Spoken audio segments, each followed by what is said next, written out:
नमस्कार दोस्तों। आज मैं फिर से एक छोटा सा वीडियो आप लोगों के बीच लेकर के आया हूँ। सरस्वती पूजा का समय चल रहा है। आज पूजा का आखिरी दिन है। आप सभी सरस्वती जी के माता सरस्वती जी के बारे में काफ़ी हद तक बहुत कुछ जानते हैं। फिर भी शायद दो एक बात ऐसा है जिसको हम लोग पूरी तरह से नहीं जानते। मैं कोशिश कर रहा हूँ कि दो एक बातें माता सरस्वती के विषय में आप सबों के सामने रखूं। कुछ प्रश्न बोर्ड पे मैंने लिख रखे हैं ताकि वीडियो बड़ा ना हो, छोटे से कम समय में ज़्यादा आंसर मैं आपको दे सकूं, इन्फॉर्मेशन दे सकूं, कुछ जानकारी दे सकूं। वैसे तो हमारे हिंदू समाज में देवी देवता कोटि कोटि हैं। सबका नाम सबके बारे में बताना संभव नहीं है, सारा सटीक जानकारी देना भी संभव नहीं है, लेकिन जितनी सी हो सकती है कम समय में आपके सामने कुछ रखने की कोशिश करूंगा। मैंने लिखा है कि शारदा या सरस्वती का क्या मतलब होता है। हाँ, हम तो माता सरस्वती का नाम बचपन से सुनते आ रहे हैं, स्कूल में पूजा करते हैं, घर पे करते हैं, कोचिंग में करते हैं। पहले तो ये पता होना चाहिए कि सरस्वती या शारदा इसका क्या मतलब होता है। तो शारदा और सरस्वती का एक ही मतलब होता है और वो होता है, मैं जगह कम है यहाँ पर मैं लिख देता हूं, विद्या। छोटा करके शारदा और सरस्वती का मतलब होता है विद्या। माता सरस्वती को विद्या की देवी भी कहते हैं इसी वजह से। अब आते हैं, दूसरा प्रश्न है, माघ माह के शुक्ल पक्ष के 5वें दिन बसंत पंचमी क्यों, है ना, यहाँ पर बिंदु होगा, क्यों मनाई जाती है। मतलब जिस दिन सरस्वती पूजा हम मनाते हैं उस दिन सरस्वती पूजा क्यों मनाते हैं, पंचमी के दिन क्यों मनाते हैं। क्योंकि उत्तर है क्योंकि उस दिन ऐसा माना जाता है, ऐसा शास्त्रों में पाया जाता है प्रमाण कि उस दिन बसंत पंचमी के दिन माता सरस्वती का जन्म हुआ था। जो छोटा उत्तर होगा मैं उसको लिख दूंगा और जो बड़ा होगा उसको मैं मौखिक बोल दूंगा। जन्म हुआ था। अच्छा, जन्म हम कैसे बोलेंगे, असल में हम लोगों को अवतार बोलना चाहिए, क्योंकि जन्म तो हम साधारण लोग मानव लेते हैं, देवी देवता जन्म नहीं लेते, अवतार लेते हैं। तो जो भी है प्रचलित है जन्म, लेकिन उस असल में सरस्वती जी का उस दिन अवतार हुआ था। तीसरा प्रश्न है, सरस्वती जी के पिता और पति के नाम क्या है। ये तीसरा प्रश्न जो है बड़ा विवाद वाला है। मैंने स्टडी किया, मैंने कुछ जानने की कोशिश की, तो अलग अलग पुराणों में, अलग अलग धर्म ग्रंथों में अलग अलग इंफॉर्मेशन दिया गया है, अलग अलग प्रमाण दिया गया है। कहीं बताया गया है कि ब्रह्मा जी के मुंह से सरस्वती जी का जन्म हुआ, उदय हुआ, और बाद में किसी वजह से ब्रह्मा जी ने सरस्वती जी से शादी कर ली। तो एक तरीके से देखा जाए तो ब्रह्मा जी पिता भी हुए और ब्रह्मा जी उनके पति भी हुए। और वहीं पर लिखा गया है कि सरस्वती जी की कोई माँ नहीं थी, डायरेक्ट ब्रह्मा जी के मुंह से उन्होंने अवतार लिया था। इस तरह के बहुत सारे पौराणिक कथाओं में पाया जाता है, इसलिए मैं इस पर मैं विशेष कुछ नहीं बोलूँगा। ये विवाद वाला क्षेत्र है, इसलिए मैं उधर नहीं जा रहा हूँ।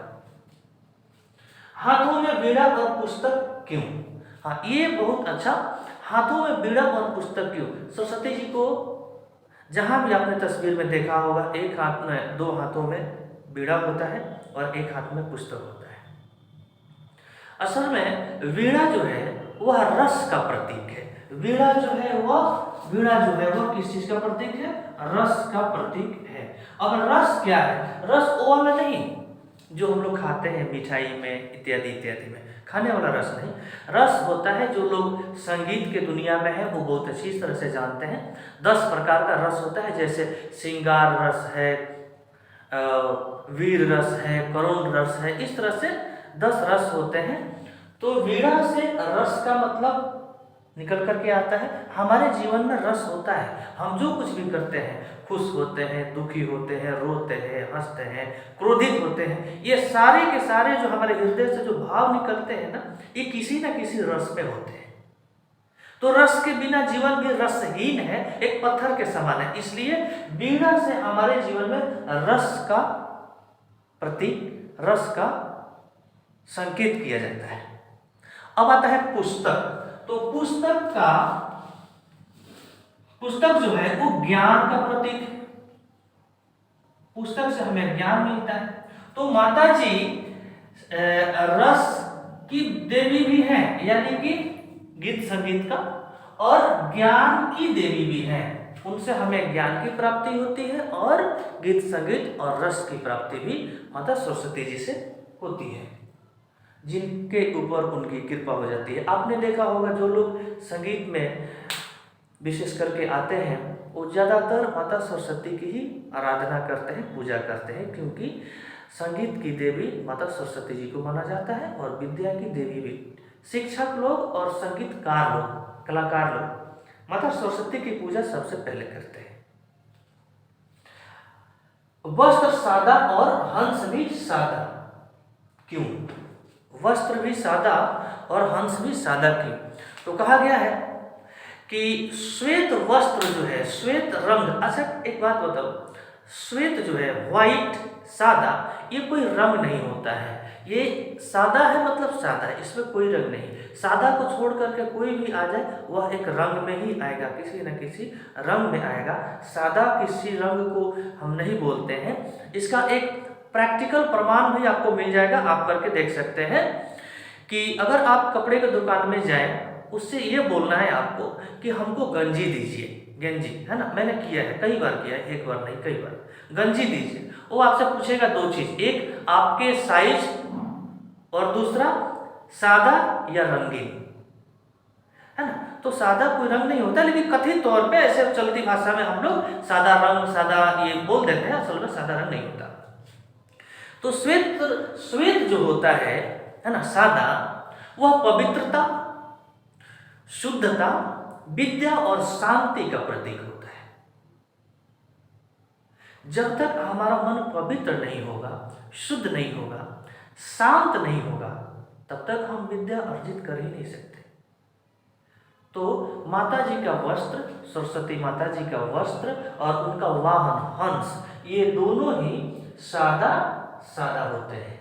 अच्छा एक साइंटिफिक कारण भी मैं इसका बता देता हूँ। जो कलरफुल होता है ना, कोई भी चीज़ जो कलरफुल होता है वह बड़ा ही अट्रैक्टिव होता है, उसमें आकर्षण ज़्यादा होता है। अब जरा सा कल्पना कीजिए कि हम किसी स्कूल, हम किसी विद्यालय में, कॉलेज में, किसी गुरु के पास, कहीं भी जहाँ पर विद्या मिलती है जाते हैं, और वहाँ पे बहुत सारे रंगीन चीज़ एकदम डेकोरेट किया हुआ है, सजावट है, वस्त्र भी हमारे एकदम फैंसी हैं, स्टाइलिश हैं। तो हमारा मन जो है उन आकर्षित चीज़ों की तरफ, रंगीन चीज़ों की तरफ चले जाएंगे। मन एक जगह पे शांत रहेगा नहीं, मन एक जगह पे लगेगा नहीं, तो हम विद्या ले नहीं पाएंगे। वो बार बार रंगीन वस्तु हमारे मन को अपने तरफ खींचेंगे और हमें विद्या से वंचित कर देंगे। और सफ़ेद क्या होता है? न्यूट्रल होता है। मैं साइंटिफिक रीजन बता रहा हूँ। सफ़ेद जो होता है वो एकदम न्यूट्रल होता है। जैसे ही आप सफ़ेद कोई भी वस्त्र, कोई भी चीज़ आपके सामने आता है, तो ना तो आप बहुत एट्रैक्टिव हो जाएंगे उसको देख करके, और ना ही बहुत आप घृणा के नज़र से उसको देखेंगे।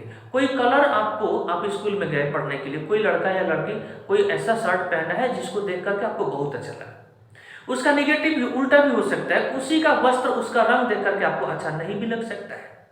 तो आपके मन में सुख या दुख, मतलब इस तरह का, रंग को देखा अच्छा लगा, सुख मिला, रंग को देखा पसंद नहीं आया, दुख मिला, इस तरह का दुख या सुख दोनों ही अगर मन में, कोई भी एक मन में चल रहा है, उस वक्त विद्या अर्जित करने में बहुत ही कठिनाई होती है। तो ये साइंटिफिक रीजन भी है कि व्हाइट जो है वह एकदम न्यूट्रल है। व्हाइट को रख करके अगर हम कोई काम करें पढ़ाई लिखाई का, तो मन शांत रहेगा और आराम से अपना ध्यान लगाएंगे।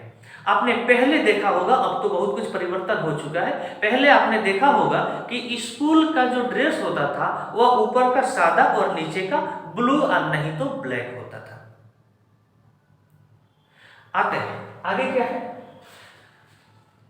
सरस्वती जी के कितने नाम हैं? प्राप्त जानकारी के अनुसार सरस्वती जी के अनेकों नाम हैं। कहीं पर 108 बताया गया है,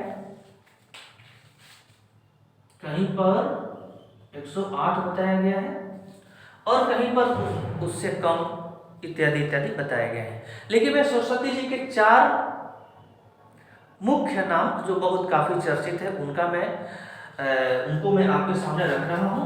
जैसे पहला नाम है भारती,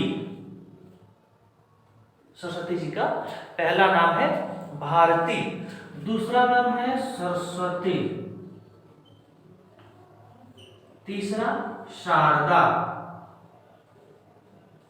और चौथा क्या बताया, भारती, सरस्वती, शारदा और चौथा जो है आपका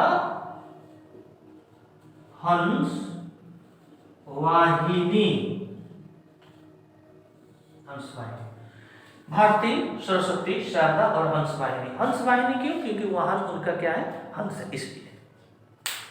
अब प्रश्न आता है कि वाहन हंस क्यों है? माता जी का वाहन जो है वह हंस क्यों है? हंस को विवेक का प्रतीक माना जाता है। वह दूध और पानी को पहचान सकता है, यानी कि विवेक और बुद्धि और कुबुद्धि, अच्छाई और बुराई, दूध और पानी का फर्क हंस बहुत अच्छे तरीके से जानता है। उससे हंस को विवेक का प्रतीक भी माना जाता है। इसलिए माता जी का जो वाहन है वह हंस है। दूसरा कारण यह भी है कि वो सफ़ेद होता है, और सफ़ेद क्यों माता जी को पसंद है ये तो मैंने पहले ही बता चुका हूँ आप लोगों से। तो ये माता जी की जानकारी जहाँ तक मुझे मिली थी मैं आप लोगों के सामने रखने की कोशिश कर रहा हूँ, और आगे भी बेहतरीन से बेहतरीन जानकारी आप लोगों के बीच रखने की कोशिश करूँगा। तब तक माता सरस्वती की जय। जय हिंद।